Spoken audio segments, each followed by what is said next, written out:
I'll take this brief moment to speak briefly to the students, and I can tell you that I remember, and I will not highlight how many years ago that I sat in your seat as an undergraduate and then subsequently a graduate student. But what I did not think then that I want you to think about now is that those that you see before you in leadership will be your positions in the future. So don't take for granted these moments, because one of you will be standing up here in years to come as a board member of NSBP or NSHP. And it's just very a proud moment to see you here, because I realize I'm looking at our future. Again, my name is Brian Kent Wallace. Most of you know me as Kent. And I have the pleasure of being your moderator and master of ceremony of the Big Science Hour for NSBP, the NSBP-SIMONS Scholar Program. I now call this session to order. You can clap.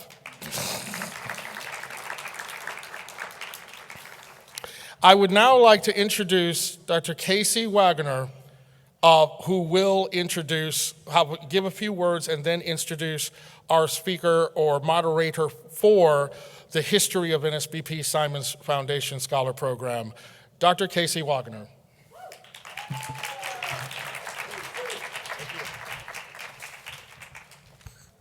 All right, so as was mentioned, I'm going to talk about the SIMONS NSBP Scholars Program. This is a program that we're very proud of. We put a lot of work into, and mostly what we are proud of is the scholars that have come through our program and the awesome things that they've gone on to do. So before I do that, I want to talk to you or mention what the SIMONS Foundation is, because that's the SIMONS in the name of our program. It is a nonprofit organization or a nonprofit foundation that was founded by Jim and Marilyn Simons to advance frontiers in research in mathematics and basic science. They do all kinds, they fund all kinds of amazing research. I'm particularly happy about they fund the SIMONS Observatory, which is a major cosmic microwave background experiment in Chile. And a team for which I'm a part of. But in addition to funding research as a grant-making organization, they have an in-house research program or a research division called the Flatiron Institute. The Flatiron Institute is a really unique place to research. It's kind of like an old school type place where people will come there and they're just doing research. And so these are world leaders in various types of computational physics or computational science, really. And it's the Flatiron Institute that was the original physical home for our program.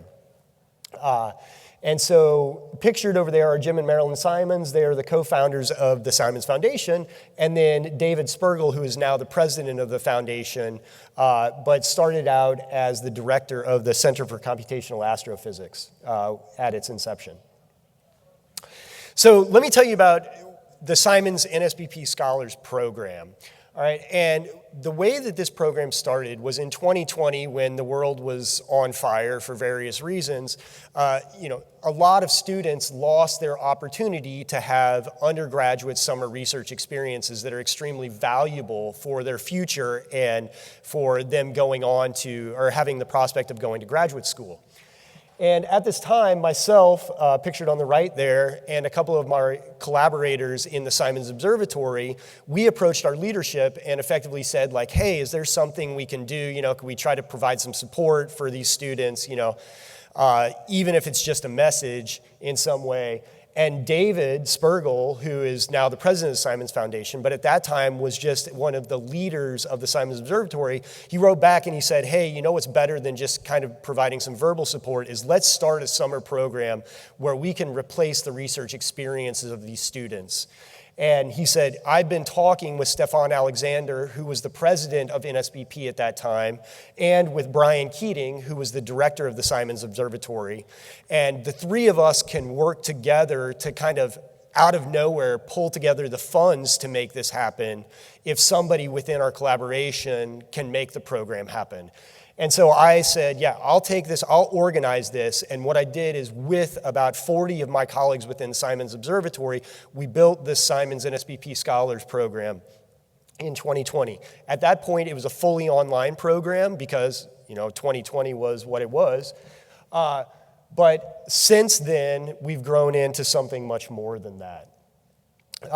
So looking back, like I said, pictured on the left up here is the kinds of things that we did at the beginning. Everything was on Zoom like our whole life was then. And it was exciting, but it was not the same as what we have now. And so, actually what we see here is something that we did a couple of years where we reached out to scientists at CERN and they gave us a virtual tour of the CMS experiments. They walked into the experiment hall with a GoPro camera and were showing us different detectors and whatnot. It was really cool, but again, it was very much like on Zoom. And then looking forward to right now, this is our cohort of scholars from this past summer's program. We're a fully in-person program now. Most of our scholars are at the Flatiron Institute that I mentioned earlier, but some of our scholars are also at other locations. The fundamental idea of the program right now is that we want to give students a great research experience, but more than that, we want to build a community of our scholars, a community that can be there to help support each other, to give each other scientific community to bounce ideas off of, but also a community of scholars, of current scholars, past scholars, alumni, that can be a support system for those, that support system that can cheer the victories that all of our scholars have, but also give advice when we encounter the tough times, right? Our hope is that after going through this program, anybody that goes through it can realize how much potential they have, and they can feel empowered to make whatever choice they want about their future. And so specifically, if they want to go to graduate school, we want to give them every opportunity and break any barriers that are there to going to graduate school. And anybody in here that's been in graduate school knows that it's not all rainbows and sunshine, right? I mean, graduate school is awesome, but it's also challenging. And the hope is that with building a community of people that have gone through this and that have had similar experiences, that can be a community of support when any of our alumni get into graduate school and experience whatever kind of challenge it may be. But also within the community, we share a lot of, in addition to support and cheering each other's successes, we share resources, right? So we have a very active Slack space where there's constantly people cheering, saying, hey, you should check this out, you should check that out. So what are the sort of nuts and bolts of our program? We're an 11-week program. We start the week after Memorial Day. What we do is the first week we really build on all of our scholars are together working closely. We're doing some activities where we're kind of getting up to a level of coding so that we can go and tackle these intense computational projects, whatever it is. But we're really spending a lot of time kind of getting to know each other, having fun so that we can build that cohort so that for the rest, the 10 weeks after that, we can go on and kind of kick ass at the research that we're going to do. It's a well-paid internship as these things go. Every year now we have about 20 scholars. That kind of depends, the exact number depends on the match between the projects we have available and the scholars that we have applying and what their interests are. We do our very best to match the interest of our scholars, of our incoming scholars, with the projects that we have available. All of the expenses that would be associated with a program like this are fully covered. So that means we pay for your travel to and from the program, we pay for your housing while you're at the program, and during the weekdays, we're paying for your meals as well. The idea is to remove any financial barrier that might be in the way of any one of you being able to take advantage of an opportunity like this. So I mentioned before, I've talked a few times briefly about the Flatiron Institute. It really is a unique research environment. It's a very collaborative space with scientists that are as young as our scholars, undergraduate students, and as senior as the most senior people in our field, all right? These are well-known scientists, that are have been around for a while and been doing cutting-edge research for a long time. There's an active community of postdoc-level scientists, graduate students, and undergraduates. So it really spans the whole spectrum, all working in this really unique collaborative space. The scholars that work at the Flatiron Institute stay in Simons Foundation housing in Manhattan, in lower central Manhattan, and experience everything that there is to experience in New York City. The projects that our scholars will tackle while they're at the Flatiron Institute come from one of the centers that are associated with the Flatiron Institute. They're effectively all computational projects in astrophysics, biology, mathematics, neuroscience, quantum physics.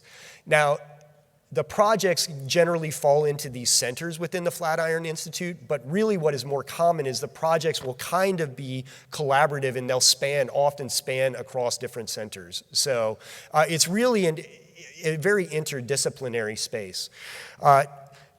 Historically, the projects at the Flatiron have been entirely computational. That was before last summer. Pictured here is Murnell, who is going to be one of the panelists in a moment. Murnell was actually able to do somewhat of an experimental project using the first microscope that they've had at the Flatiron. But other than Murnell, the other 14 scholars that were at the Flatiron were writing, heavy code, doing really exciting projects on dark matter or, early universe cosmology or whatever it was, but really computationally heavy projects. To complement this, starting last summer, we expanded the program to include actual hands-on experimental projects. But because the Flatiron is pretty much a computational space, these experimental projects are in locations where there are more robust labs. And so these are projects that are going on with scientists in the Simons Observatory. The Simons Observatory is a set of, currently it is 4 telescopes that are measuring the cosmic microwave background, the earliest light in the universe. And so what our scholars are doing are going into labs where they're working on pieces of equipment that after they test them or design some piece or whatever it is, this piece of equipment will ultimately be flown to our site in Chile and integrated into our telescopes. And so last summer was the first year that we had students that were really doing full-time experimental projects. Those projects last summer were at the University of Pennsylvania in Philadelphia and at Princeton University, which is in Princeton, New Jersey. I anticipate that the experimental projects this year, again, will be at those 2 locations. And so the hope is that with the expansion like this, we're diversifying the options of projects that are available for any aspiring scholar so that we can pretty much provide you with a project that will be interesting to you almost no matter what you're interested in, what kind of science you're interested in. So actually pictured here is, this is kind of the proof. This is Donovan, one of our scholars that was at the University of Pennsylvania, doing whatever magic it was that he did that I don't understand, but it was pretty awesome stuff. And then something else that's cool about the experimental projects is because they're part of Simons Observatory, all of our experimental or SO scholars, they attend the Simons Observatory collaboration meeting. So this past summer's meeting was at the University of Chicago. So even though those students were working at Princeton and Penn, they came to Chicago for a week and they got to interact with and network with all the scientists that were part of the Simons Observatory. So there were about 250 scientists at that meeting. It was a really cool experience, I think. I mean, for me, it was very fun, and I think for them it was pretty cool. The program itself is a research program, but in addition to research, we try to add extra parts of it that will kind of round out the program and making it a really fulfilling experience.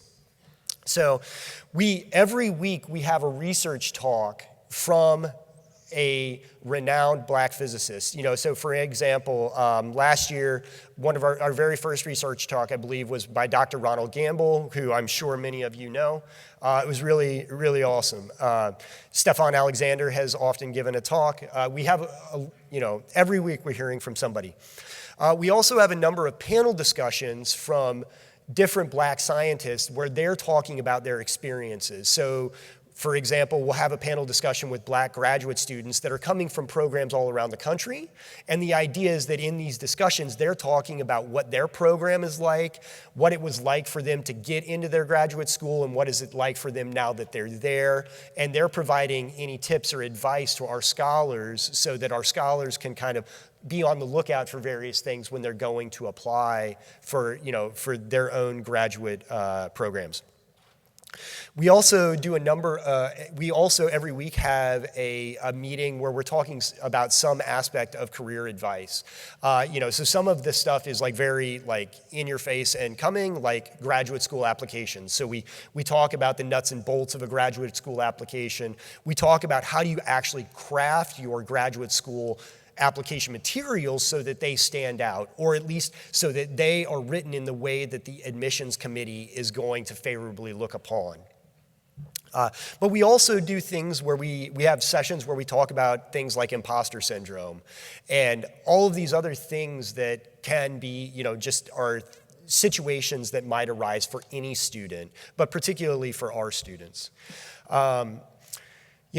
Let's see. And then every year we have at least 2 graduate students, we call them graduate fellows, that are affiliated with our program. And these are graduate students that are a constant presence in our program.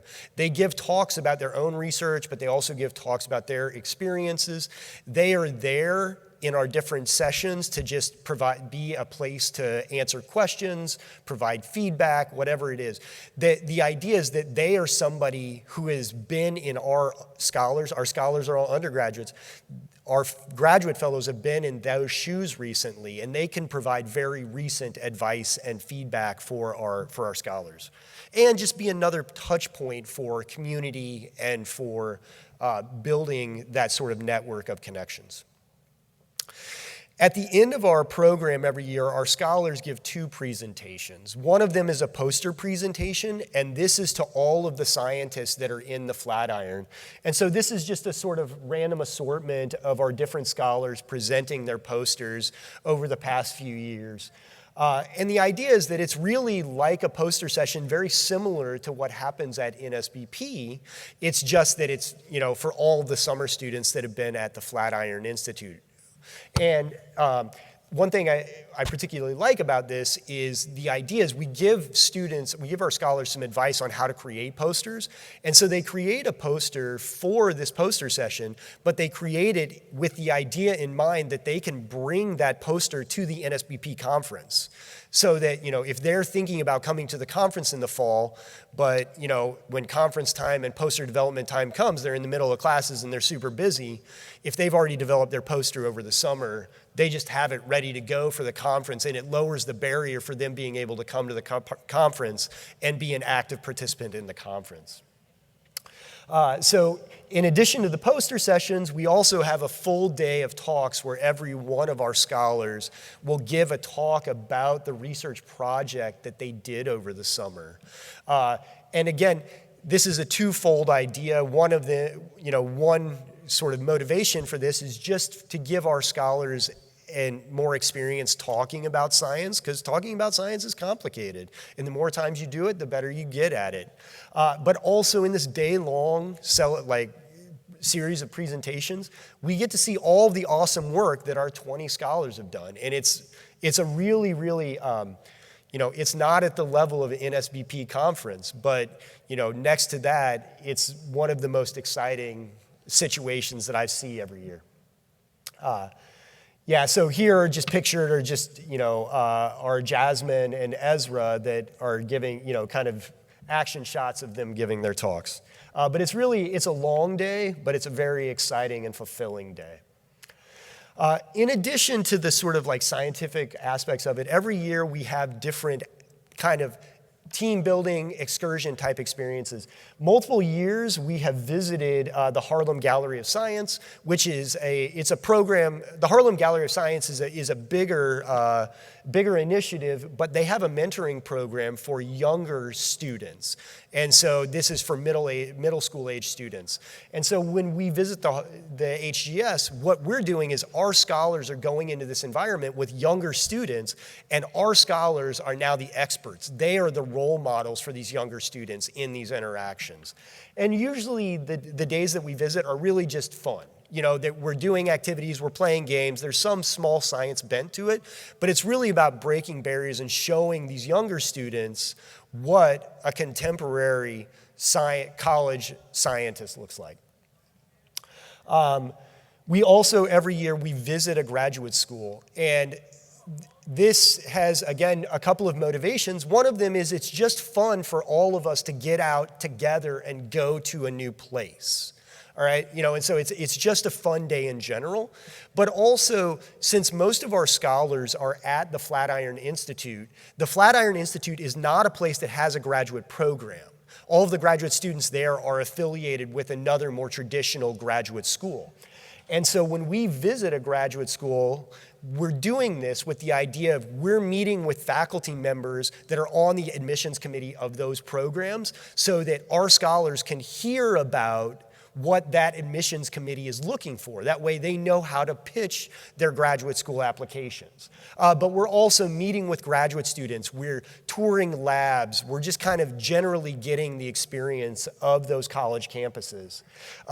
So it's every year this is a really fun day. You know, it's a long day that's tiring, but it's very exciting. I'm particularly a fan of this kind of picture right here. This was from our most recent trip to Princeton, but this right here is actually Albert Einstein's desk, and so it's kind of cool to get all of our, you know, up-and-coming world leaders in physics sitting around a sort of historical marker in physics. So we also, like I said, you know, we have a number of social activities that are built into it. Last year, our scholars that were at the Flatiron, we went to the Met, the Metropolitan Museum of Art, and we got a guided tour of the Harlem Renaissance art exhibit that was there, a special exhibit. It was a really cool and empowering thing to see. And then down here, this was our Simons Observatory scholars when they were at the collaboration meeting. We had a collaboration meeting dinner, but it was in the top of the John Hancock building, or not the John Hancock building.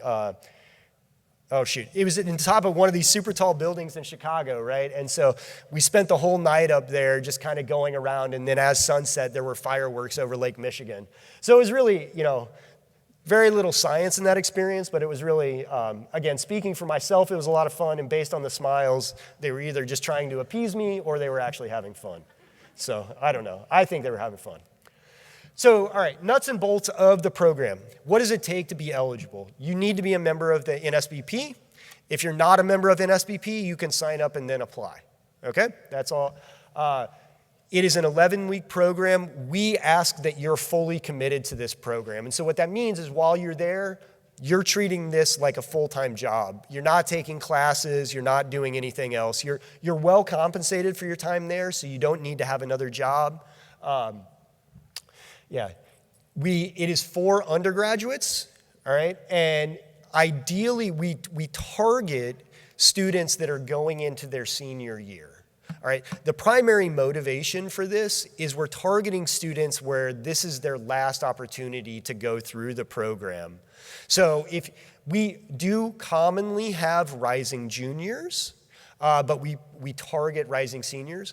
Another reason for that is that the projects that happen at the Flatiron are very computationally intense, right? And so typically students that are a little bit more senior, the ones that are closer to graduating, they have a little bit more experience that allows them to hit the ground running in their projects. We don't want to bring in somebody to the program that is not going to be able to go in and succeed in a project.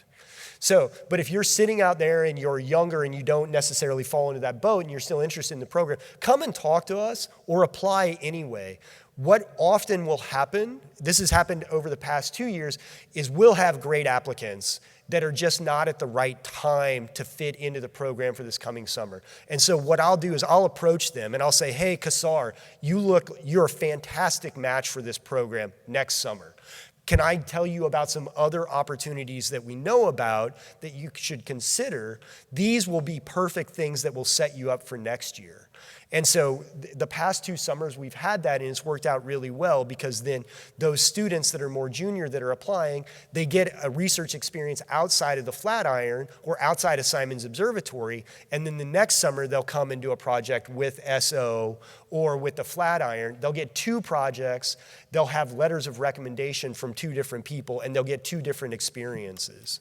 So all I'm trying to say is, even if you don't fit into this rising junior, rising senior mold, please feel free to apply or at least talk to us, and we can find a way to make it work, whether it's this coming summer or in the future. In the application process, we consider your need, we consider your personal statement that you'll write, the course work that you've taken, and the grades. But when we're talking about your grades, there's no one semester that might wreck you. If you're anything like me, my fall semester of my sophomore year was just a train wreck, and for personal reasons, right? But then what happened is the trajectory of my grades went up after that. And so that's what we're considering in your application, is not just overall GPA, but we're looking at the courses you've taken. That is, if you're interested in an astrophysics project, but you've never taken an astrophysics course, it might be a little bit tougher. But if you've taken a bunch of astrophysics courses, regardless of what grade you got, but you've taken them, you've been exposed to the material, you're better set up to do an astrophysics project. Likewise with quantum and biophysics type projects.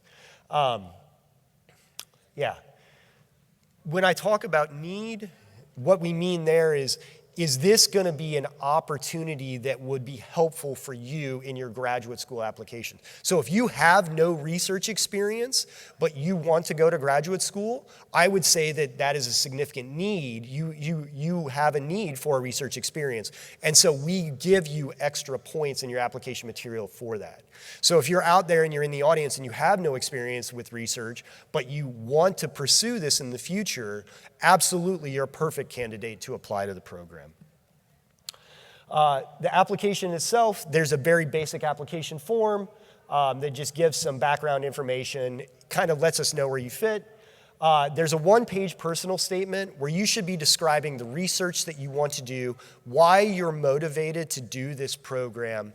If you have something that has been a struggle in your past, this is a place where you can say that lets us know, okay, this is why this particular applicant didn't do that well this semester, but we can clearly read from that a trajectory in where they're going. We'll ask for your CV, just kind of what is your sort of academic resume. We want your transcripts so that we can look at what classes you've taken. These can just be things you create a PDF offline. You don't need an official thing that you have to pay for. We want the contact information for some references. And then here are the official dates that the program is open, December 2nd to January 15th. That's when the application is open, all right? It's all listed on our website, simonsfoundation.org/NSBP. And so the last kind of thing that I'll say is please apply. If you're an undergraduate student and you're at all interested, please apply. There's literally the only thing that hurts to apply is the amount of time that it takes you to develop your personal statement and collect the other things that are in the application. And even if you apply and you're not the right fit for the program, we will work with you to try to, as best we can, identify something that might be a good fit for you to help you in whatever way we can. If you're sitting in the audience and you're any one of these categories, please help us advertise, because we think that our program has been very beneficial for the scholars that have gone through it, and so we want to try to share that with as many people as possible. With that, I'm going to close with, this is a promotional video where you'll hear a little bit from some of our scholars, and you also get a sort of more dynamic picture of what the experience is like. And then after that, we're actually going to have a panel discussion with some of our past scholars where you can hear it from them, not just from me.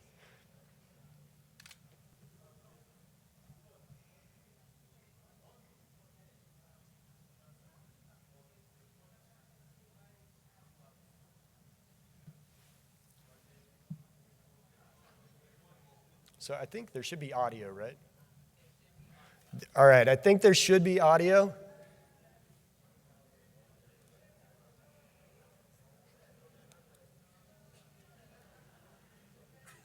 Nobody wants to see that.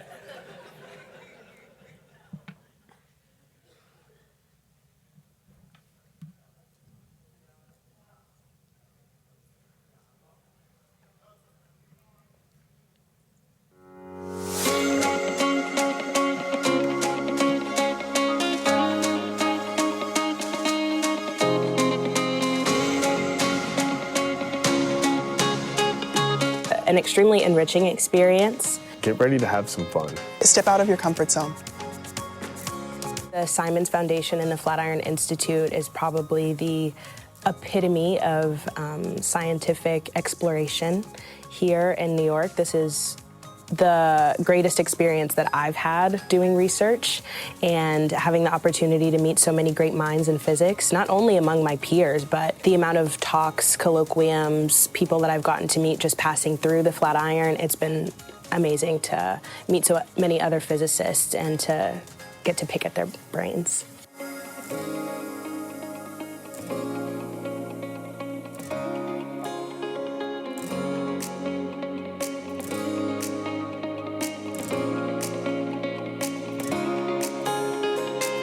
Being able to meet other people who are interested in what I'm interested in, that look like me, and are going through like the same challenges and journey as me.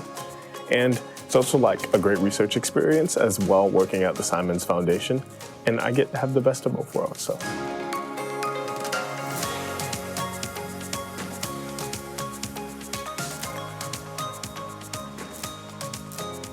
I've been working with Simons Observatory itself. So the observatory is a location in Chile where they have a big telescope, which is super, super cool, thinking about, hey, I'm working on stuff that's actually is going to be flown to Chile and is actually like actively looking at the sky.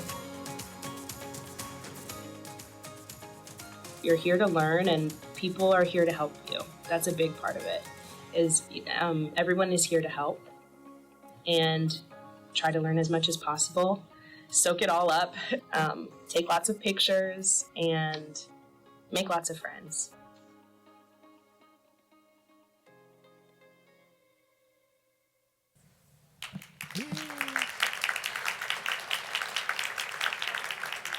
All right, so with that, I think we're ready to, I should say also, you can find any of us that are wearing the Scholars t-shirts, particularly the black ones, and ask any questions. But also we have a booth that's right outside the door. We'll be there all day tomorrow. You can come by and pick our brains, but also we have free t-shirts, so please feel free to grab one. Saran tells me she does not want to take them back. So yeah. But you can also learn about additional opportunities that there are at the Simons Foundation and the Flatiron. Okay, so now we're going to have a panel discussion that Jonathan Best is going to lead with 4 of our past scholars. So, Jonathan, do you want to come up? And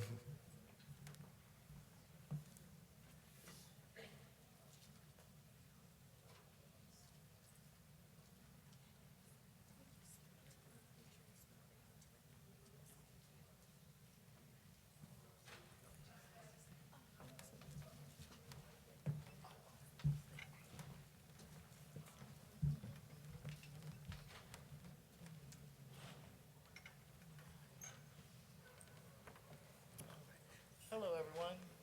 Is it on? There we go. Had to turn it on. All right. Hello, everyone. As Casey mentioned, my name is Jonathan Best, and I work at the Simons Foundation as the Diversity, Equity, and Inclusion Specialist.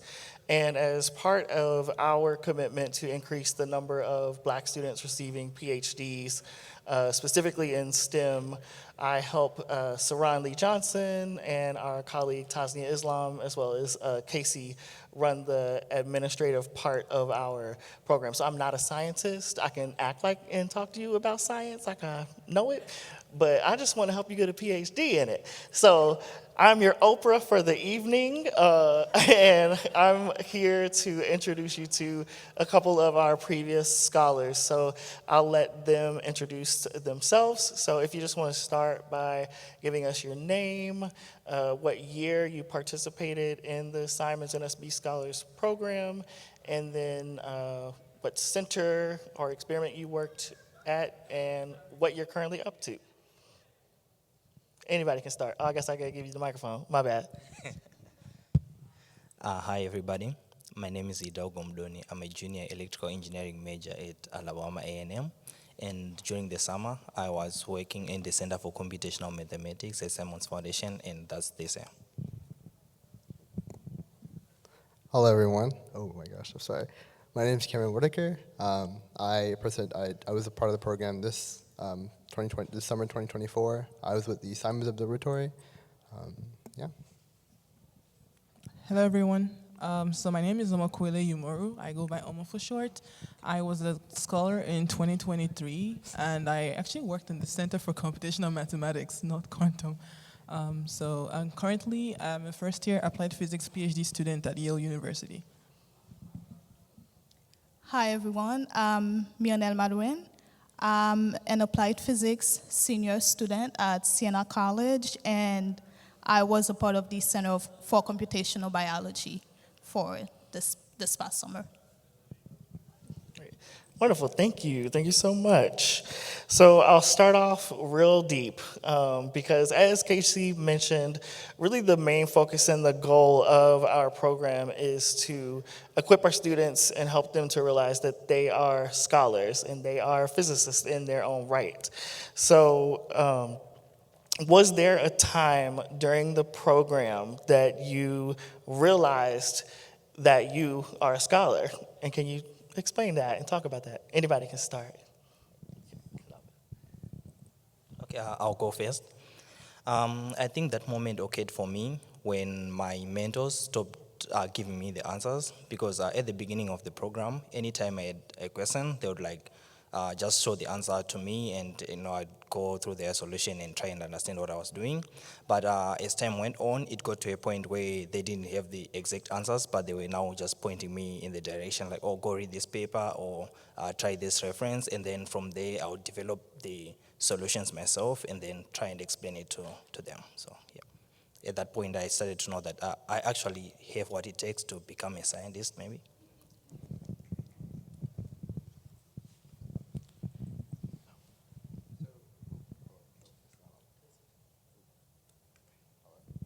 Testing? Okay, it's working. Okay, so I also had that sort of same notion when I was given a project on cosmological data analysis. I had never taken an astrophysics course or a cosmology course in my university career, so I was terrified to get a project of that sort. But I realized that my advisors wouldn't have given me the project if they didn't think I could handle it. So I sucked it up. I realized, okay, I can do this, and I love cosmology now. So that's when I had realized that I can, be a scholar and be a scientist. Okay, so like Cameron, I would not say there was a specific time where I realized that, I can do whatever physics I want to do, but I want to say it happened along the way. It's like I went into this, I knew I wanted to do something in biophysics, but I was unsure if I knew enough biology to be able to, complete those tasks and complete my project successfully. But I realized that the skills I've learned as an applied physics student, like modeling skills, problem-solving skills, I was able to apply these into my project, and I realized that I really can do any physics I want to do. Biophysics, astrophysics, whatever physics it is. So I guess I would just mostly talk about, I share a similar experience to all of you guys, and I would mostly talk about like a lot of the programming during the actual program that sort of helped in that process. I know there was a session on actually learning how to read a paper. So at the time, like I also did struggle with like understanding research papers, and that was like something that was really, really helpful. So I would say when I first saw my research paper I was going to read it for my project, it was like a foreign language. I was like, what is going on? But I guess as time progressed, I sort of grew into that and was able to fully understand what I was reading. I would read the paper and I make sense out of it. Also, the programming helped as well. So I would say that those periods of times where I realized, yeah, I can actually do this. As long as I put my mind to it and I work hard, I can do it.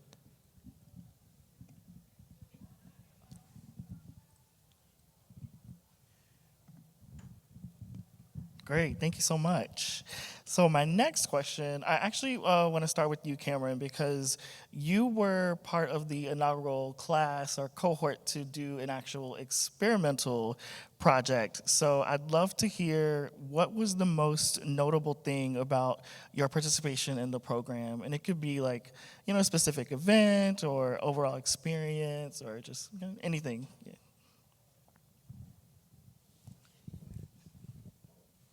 So my most noticeable event came from when we did the Chicago conference. We had these things called like firesides or like 1 second slides, but it was like super scary for me because there were no other undergraduates there. It was the only other undergraduates were like University of Chicago undergraduates. It was all like scientists, postdocs. So it was really kind of scary for me. But actually like going through it was like showing me that I can like actually potentially keep up with these people in their research and how I can like engage with these people, understand like their research, talk to them, read their research papers. So that was like the most significant, most notable thing for me was like being able to actually like keep up with them.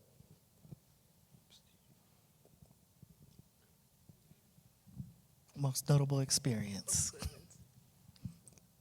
What was the question again? Sorry.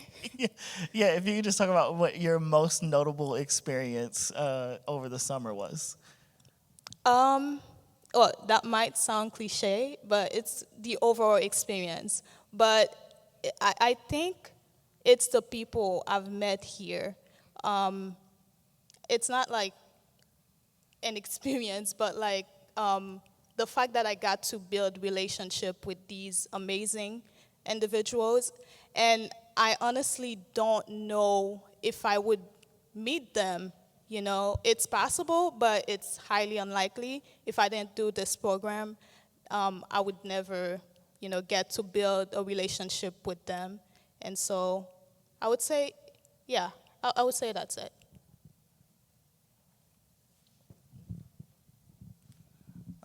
For me, it was when we met the NSBP board.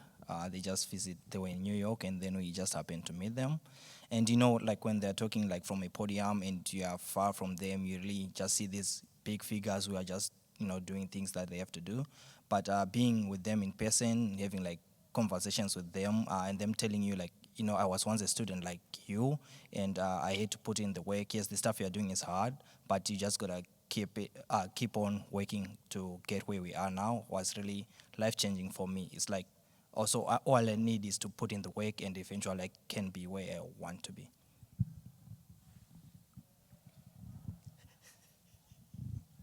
I guess I did mine a year ago. I'm trying to remember. So I would say it was a very cohesive experience. I enjoyed most of it, and the Simons Foundation's internship basically left me with lifelong friends. I was able to make like lifelong connections and meet like community of scholars that basically do physics the way I like to do physics. And I think we did a lot of cohort-based activities as well, so those were pretty memorable. Like I went on a really nice hike. That was my first time actually hiking because I came to the US from Nigeria and I live in Houston. There was no way to hike in Houston, so going on an actual hike was memorable for me. That was my first experience doing that. So I would say there was a bunch of other experiences like that. Similarly, I got to spend with my cohorts and build relationships with these people. Great, thank you. So I know going into any new situation, you probably have kind of no to little expectations. So on the flip side, what would you say was the most positive experience that you had that you might not have thought about coming to New York and like leaving your known or going to Pennsylvania and just being at the Simons NSBP Scholars Program?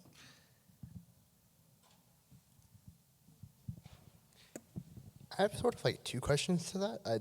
The most positive, impactful thing would say I would say Golden Conference. Conference was an amazing thing to go to. It was like actually outstanding. Additionally, I will say that meeting the cohort as well was really a positive experience. Everybody is so nice, and it was so nice to like be near people who were like kind of similar to me, or at least like have similar backgrounds. I thought that was a really special thing. But I would say also the most odd outcome was like kind of realizing that I kind of do like discussing and reading scientific papers. As mundane as it can be, it was kind of fun to like interact with my research group and like mention like, hey, we talked about this research before. We saw this paper. What are your thoughts on this paper? It was a lot of fun doing that.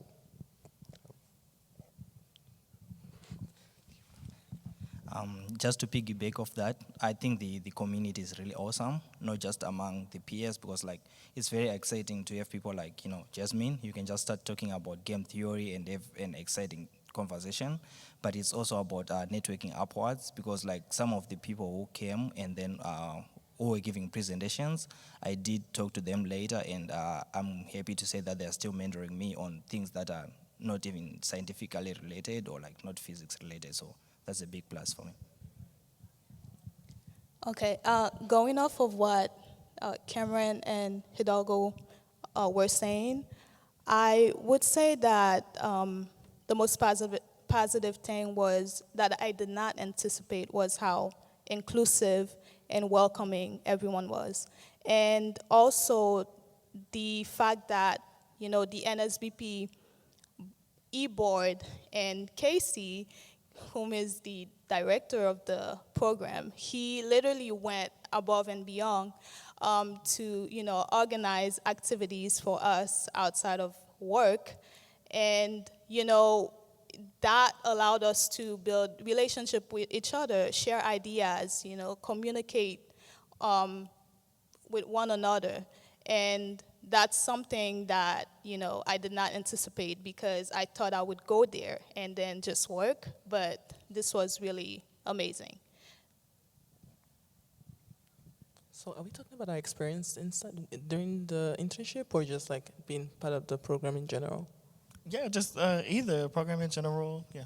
So I would say I do have a lot of positive experiences. So especially like during the graduate application cycle, I know I had reached out to Casey when I had interviews coming up, but even during like the entire period. And I was like, I think also for my interview to Yale as well, he connected me with past scholars from Yale, so I was able to actually interact with people that have gone through that process and guide me in very cohesive ways. Okay, this is what to expect, just make sure you understand, you talk about your personal statement, talk about what you're passionate about, and kind of relay your experiences in a very positive way. So I was able to build connections in that way as well.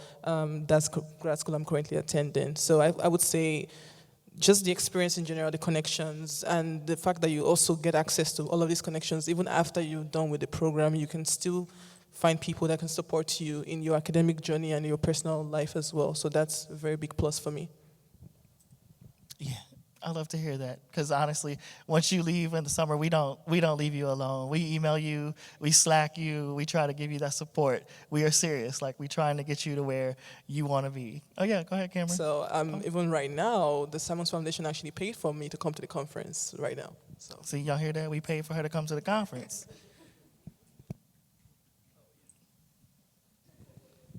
I just really quick wanted to add that Jonathan, Tasnia, Saran, Casey, they've all been so supportive throughout this whole summer. It was actually so amazing. I just thank you guys. So that was another positive thing as well. Thank you. I really didn't pay him to say that neither. We appreciate that. It's honest truth. Okay, moving right along. If you've had other research experiences in the past, was there anything unique that you experienced participating in the Simons NSBP Scholars Program? And if so, what was that in like comparison to past research projects? So I guess before coming to Simons, I had done like a technical internship, like more coding based. And first off, that was completely remote, and it was also not as organized as the one at the Simons Foundation. I would say the Simons Foundation goes above and beyond to provide not just internship experience, but you also, like I said, we've mentioned multiple times, you build those connections that will carry you throughout your career. And they also touch on other things as well that you would need to grow as a scientist, like in terms of like as your identity as a scientist, as a person of color, as also just building those technical skills that you will need to be successful doing research, which I think some other internship programs do not really emphasize on.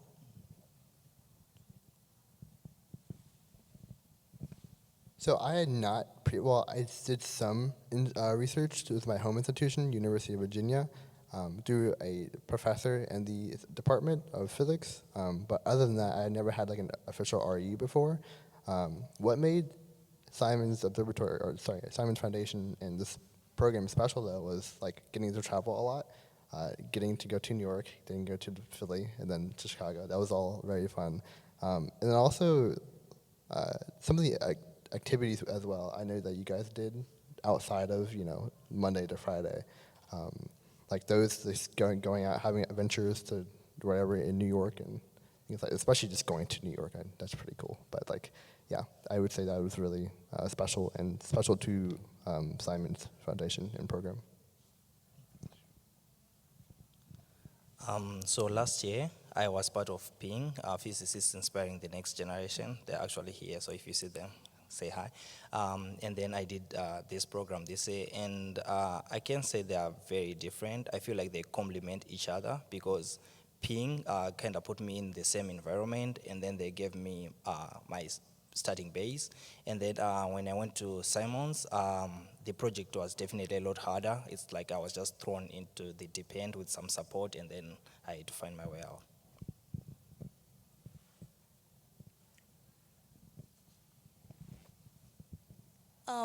I would say something that was unique about the Simons NSBP Scholars Program is because I've had other research experiences in the past, mostly at my current institution, but the thing with the Simons NSBP Scholars Program is that I got to work with professionals in the field that, I'm not familiar with at all. So I got to build a relationship with them, and I got to work alongside them, learn from them, and yeah, I would say that's one of the things that make this program unique. I would also like to add something extra. I guess because I'm an international student, it was very difficult for me to find like REUs because they do have like citizenship requirements. But I think the Simons Foundation does a really good job of being very exclusive with the internship program. So even if you're not a U.S. citizen, you are still eligible to participate as well. Yeah, thanks for adding that, Omo. Yes, because as Casey mentioned, we really do try to remove any kind of barriers for you to participate in this. So international students, definitely apply. We will help you get there any way we can. All right, so thinking back to when you were out in the audience, you were sitting through this presentation, you didn't know who I was, you weren't blessed to be in my presence yet. What advice would you give to someone out there thinking about applying?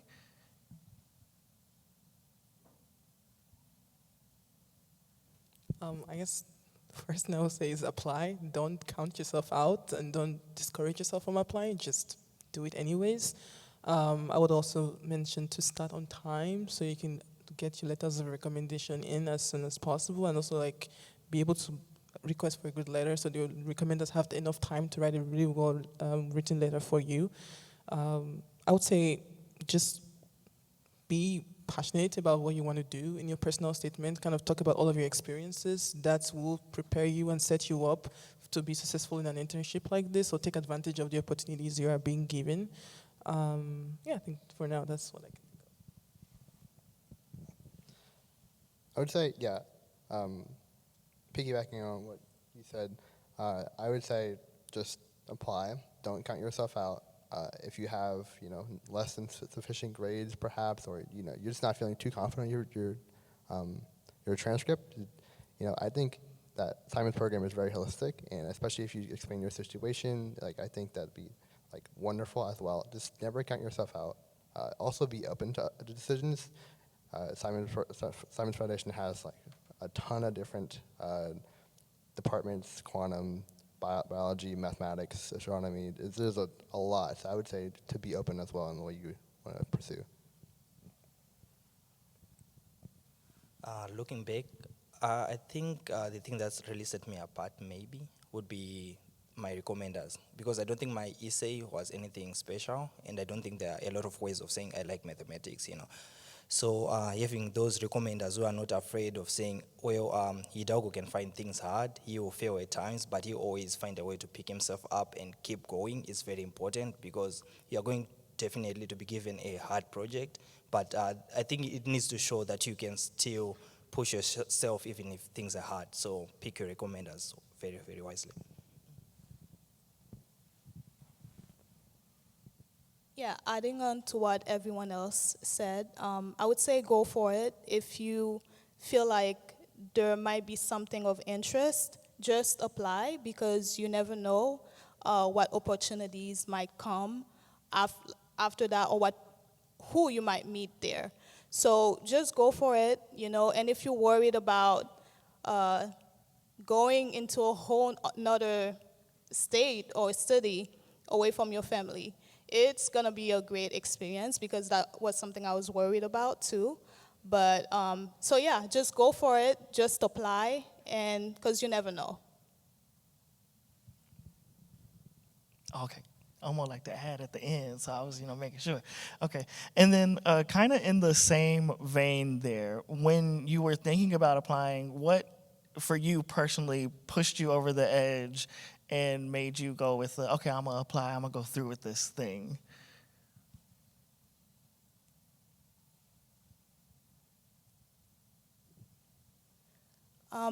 Well, for me, I knew that I wanted to do something along biophysics. And so when I saw that the Simons NSBP Scholars Program offered something like that, and I thought that I should go for it, that I should apply, and so that's what I did. And so I know that, some of you guys might not know what you want to do yet, so just look into it and, and go for it and just apply. I'll say I actually found out about the program through another program that the Simons Foundation sponsored called the Team Up Together. So I was a Team Up scholar, and they had sent us the information out about this particular program, and that was how I found out about it. And when I saw it, I felt like this is too good to be true. Like, how does it just have everything that I'm actually looking for in an internship? So I ended up applying just mostly because I really wanted to do a lot of computational physics research, and the Simons Foundation has 5 or 6 different computational centers, so it just felt like the perfect opportunity at the time. For me, I would say, at least this is before I knew I was going to go to Philadelphia. The idea of that, if I were to work at the Flatiron Institution, I could go one floor up and I'm at the Quantum Center, and I go one floor down, I'm at the Astro Center. I thought that was very unique. I thought that you can have very unique conversations with physicists, any biologists, anybody at the cusp. It's very easy to do that. I will also say, living in New York, that was also a pretty cool thing, not gonna lie. And then, and then Hassel, just having a community that was similar to me and my background, I just thought that was unique as well to this program.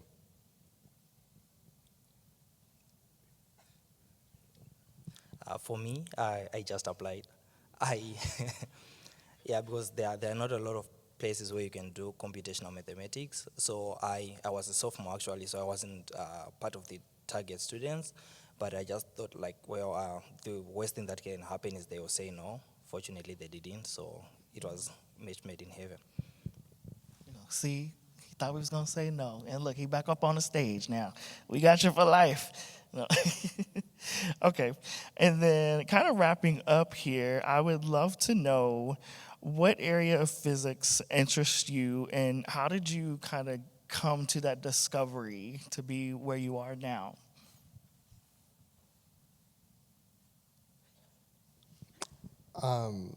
Actually, what the area of physics I'm interested in actually is cosmology, and I've discovered that from doing this program. Before that, it was astrophysics, some physics as well. But for the most part, like I was always interested in cosmology, but I never done research in it until this upcoming program. But it was actually this program, and especially like the foundation it's given me, and like the resources it's given me as well. Like now that I understand that like cosmology and astrophysics is like where I want to be, and I discovered it from this program actually.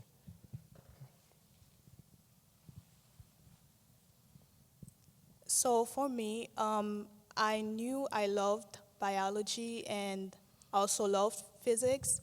And so I wanted to do something that combined those two that I can use to help other people. And so I did my research, and I realized that, medical physics is a field that does that.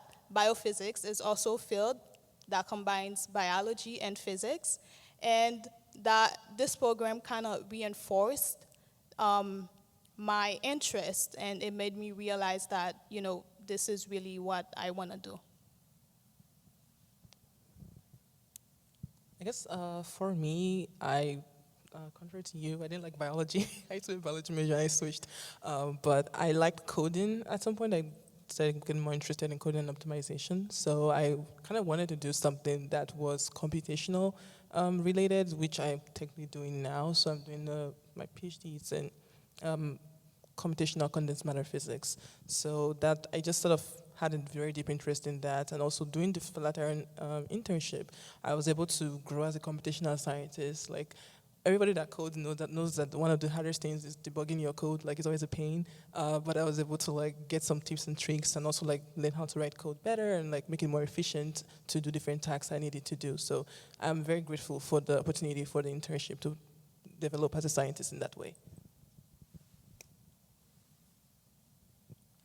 So for me, I was just exploring because in my freshman year, I happened to walk in a talk about, one of my professors was giving a talk on peak simulation of astrophysical plasma. And then I just kind of talked to him, and he took me on. And then next, I didn't really like plasma.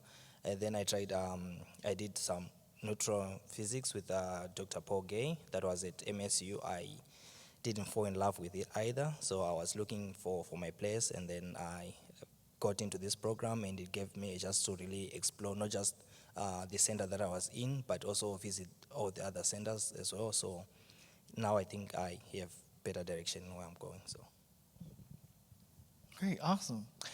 I believe we have time to take some questions from the audience. If there are questions that you have for me as an organizer or any of the students, or scholars, I should say, because, well, y'all are still in school, but either way. Yeah, so if anyone has, oh, we got a runner. Lovely.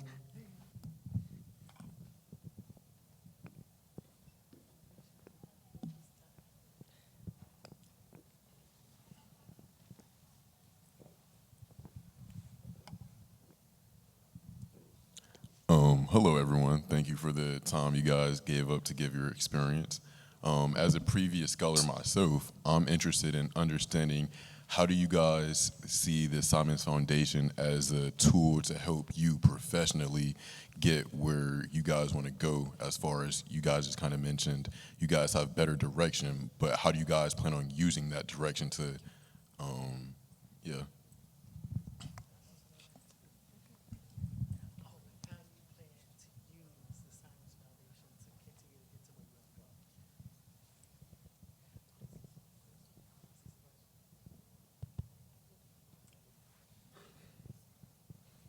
Thank you for the question. It was a really good question. So I will say one thing, that the Simons Foundation has a lot of resources. There's a lot of scientists there. There's a lot of also undergraduates there. I would imagine that we can always reach out to our cohort about any like opportunities or like what they're doing right now, like how they get to it. I would say mostly within the department you worked in at the past program, you probably met a lot of scientists, you probably met a lot of different people. So I think that's definitely one way you can use it. Yeah, that's what I have right now. I guess I'll speak to my personal experience. It looks very good on grad school applications. Like just the fact that like, you worked at the Flatiron Institute for a summer is like really cool because it's very prestigious scientific institution. So I would say like if you can leverage that as well, like I worked at the Flatiron, like that's a very good conversation starter. It's like we work at the Flatiron, like wow, that's so cool. So I think definitely you can leverage that. Also connections for like a lot of the research scientists actually either came from like academic institutions or did postdocs there, so they do have those connections. And if you're able to make a connection with someone, you don't know which PI is actually looking for students. So this is mostly if you want to actually go to the academia, and even in industry, there are also some research scientists that have connections with like startups and stuff like that. So if you're looking for like a job, that's something you can also leverage as well, because there's a large community of scholars from like different, it just depends I guess on how social you are as a person and how much you're interacting with other people. Yeah, going off of what Omo said, the Simons Foundation is like a really prestigious. It's really prestigious. It has a lot of opportunities. And so like I would say that I completely lost my train of thought. Great. Oh yeah, so I would say the connections that you made there, professionals that you meet, and also the technical skills that you learned. Because for me, I did a project in computational biology, and so I can say that my Python skills got a lot stronger after that, and so, yeah.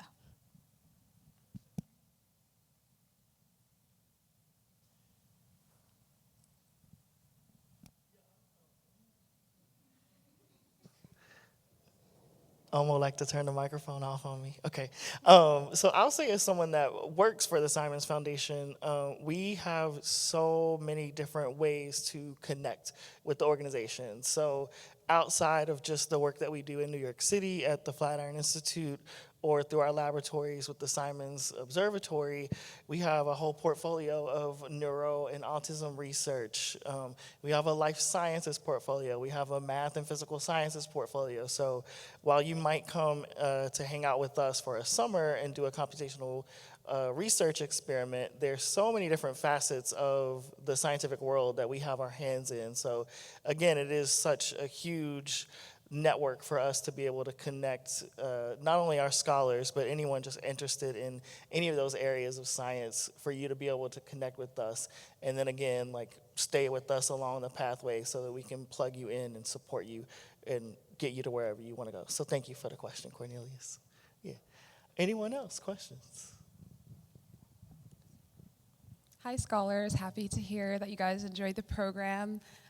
So it's kind of like an outside of science question, but obviously living in New York City is part of the experience. So I wanted to ask you guys, what was your favorite part about living in the city?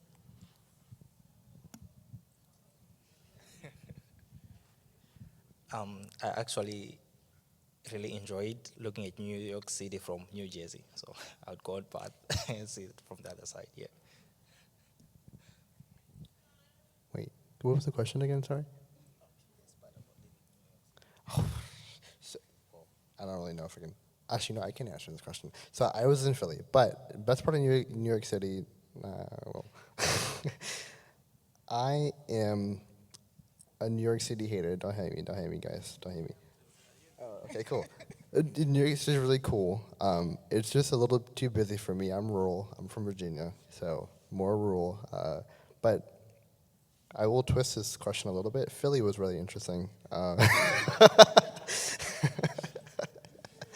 But best part of New York City, I would say the tall buildings are cool. I would say that. Okay.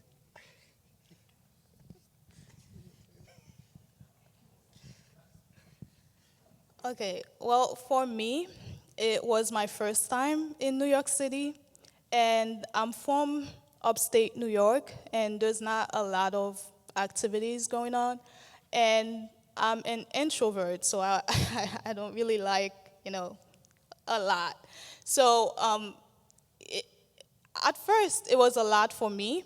I had to adjust, but it was fun. I got to do a lot of things, interesting things. I got to go to interesting places. And so at the end of the day, I'm glad I went. It was really great. I guess, so I share a similar experience. I'm not a huge fan of New York City. I love it from a distance. But I would say there were some really cool experiences I had, mostly with my cohort. So I got to watch ballet for the first time. That was cool. I went to what's it called, Broadway shows, and I've always wanted to go to Broadway. So that was a really nice experience for me. I will say New York has a lot of fun things to do. There's always something to do. Actually, there's a little bit too much, but if you want to do fun stuff, definitely you can explore the city and really have a really nice time. So I guess the experience is what you make of it. I wasn't a fan of how busy it was, but I still enjoyed it. And even right now, I'm in grad school at Yale. I just take the bus to New York City and go back. So yeah, at least I can leave. I don't have to stay there.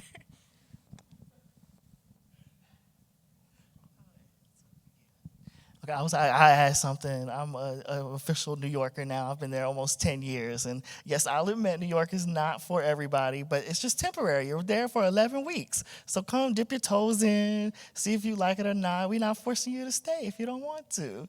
But yeah, make the best of your experience. So like Omo said, there is a lot to do. And we engage you as well. We'll organize trips for you. We feed you. I'm surprised nobody talked about the food because listen, Simons Foundation, they're going to feed you, okay? You're not going to go hungry. I think we might have time for one more question from the audience.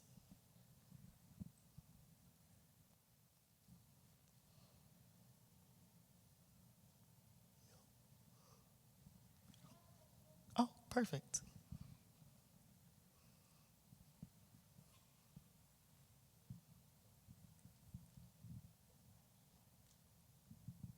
Hi guys, I'm from Appalachian State University in Boone, North Carolina, and my question to you guys is, how did your classes, even if they weren't exactly in computational or quantum or biology or math, well, math is always in it, but how did your classes help you, and what could someone do to get ready for the summer in research? That's my question.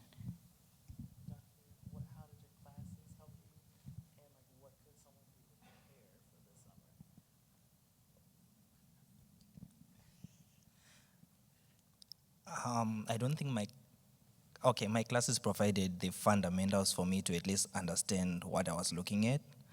And then in terms for preparing for the summer, I reached out to my mentors and asked how can I be better prepared when I come there? And they sent me 2 books and chapters to read, and I did that. So I think that really helped me a lot.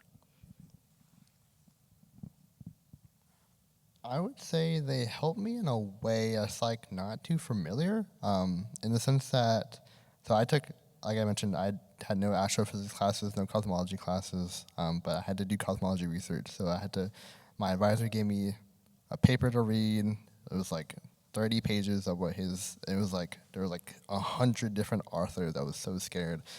But I think what helped me was having the class stress of doing work all the time and trying to figure out things on the spot.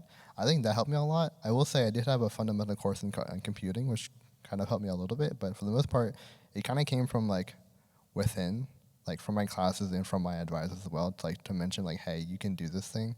Yeah, I would say they did help me manage the stress, the fun stress. So I would say I came in as a senior, junior going to senior year. So I did have I've already taken like a few coding classes, but I guess in respect to like the coding part of things, one of the best advice I have if you want to learn how to code or practice for coding is just code. Like you get better at coding by coding, and it sounds counterintuitive, but it really helps to like work on like really nice projects you enjoy. Like it doesn't even have to be physics related, but if you just want to improve on your computational skills, you have to actually code. And yeah, so also similarly to you, my advisor also sent some papers as well, and those also helped me kind of get prepared on like the theory aspect of things. And then mostly I was just like doing like fun projects over the semester that I liked, and that was helping me improve my coding skills as well. For me, I would say that problem solving, I have to do a lot of that as an applied physics student in almost all of my courses. And I would also say that, I had to review my past physics courses like Gen Phys, modern physics, all of that. And so I think all of them kind of played, like I had to review some part of all of them, if that makes sense. It's like some part of modern physics, some part of Gen Phys, mechanics, all of that came into this. And I would say to prepare, do what you usually do, like if you want to go into computational, maybe practice, like Omo said, just start coding. If you want to do experimental, maybe do some research or independent study during the semester. Yeah, that would be my advice. I wanted to add on, actually. There was one class that was very beneficial, was my partial differential equation class. I don't go a day outside my life now without seeing a PDE. So if you have the chance to take that class, I would highly recommend it. I'd see a PDE everywhere I go. It's always in my research. It's always in some random class. So if you have the chance to take that class, I would do that if you can. Also, yeah, I was going to talk about a class too. It just reminded me. I think one of the classes that would probably have been beneficial if I had taken it before was like a proofs-based class. So if you're going to be doing a lot of theory stuff, it would be nice to have something like in proofs or like discrete math. So you kind of understand like a lot of like the theory and stuff on the back end, so you can actually be able to write a paper or contribute to the research project more efficiently.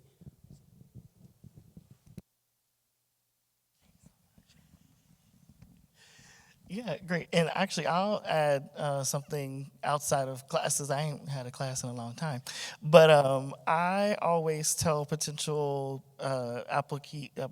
people that are going to apply to check out our website. So if you check out our website, you can go and actually see in each different center the researchers that we have and the projects that they're working on. And that's going to give you a good idea of the projects that we'll have available for interns in the summer. And you can even go so far as to reach out to them on your own and say, hey, I read this paper. I'm interested in XYZ. I might have a question. I'm applying to this program. And you might be able to start an informal relationship there, and then definitely like reach out to us as well. I would also add that we will be here the rest of the conference. We have our booth right outside this ballroom, right in between NASA and NIST. So we got free T-shirts. We're giving them away. We got other swag. You can come, definitely introduce yourself, ask us any questions, and just again, as we wrap up, just want to encourage everybody to apply. You can also share your contact information with us at the booth so that we can get you on our newsletter list. So we'll send out an update when the application is actually live and open. But with that, I will turn it back over to our esteemed hosts of the NSBP conference.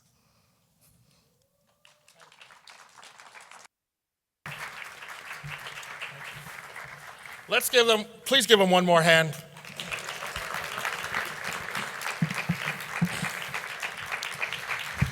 I want all of our panelists to not underestimate the significance of your participation. You never really know the student that you inspired that made them say that I'm going to apply to a program. It may be this one, it may be another, but when they see someone like you, they see themselves, it motivates them to take that step. So you don't be surprised if years from now, even next year, a student walks up to you and said, hey, I got into this program and I applied because of something that you had said. So again, thank you for participating on this panel. You will never truly know how important you are. I just have a couple of housekeeping notes for everyone. For those of you that had posters, please retrieve them tonight, because if the posters are still up, we're just going to take them and throw them away in the morning for the next set of posters. So be sure to retrieve your posters tonight. Remember, tomorrow is swag day.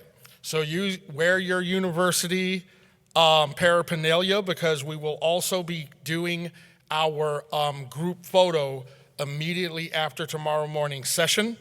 So have your swag day on so you can rep your schools.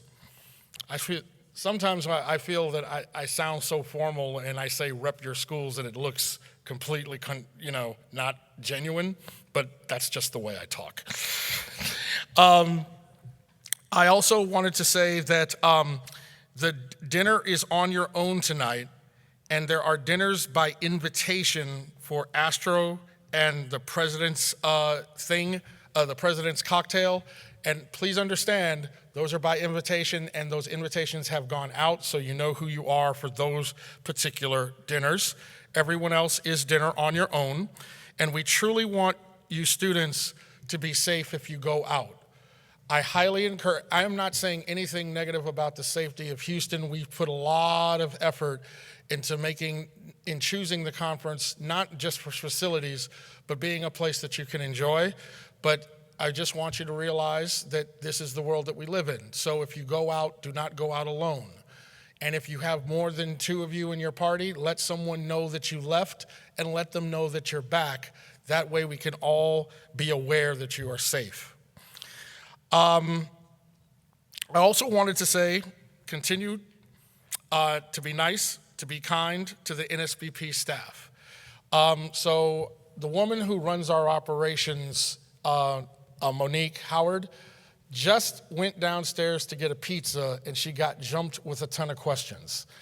You do have to understand that she is going from 7 in the morning well into the evening, and if you really have a burning question, just come bug me, because I'm just gonna sit on that until tomorrow morning.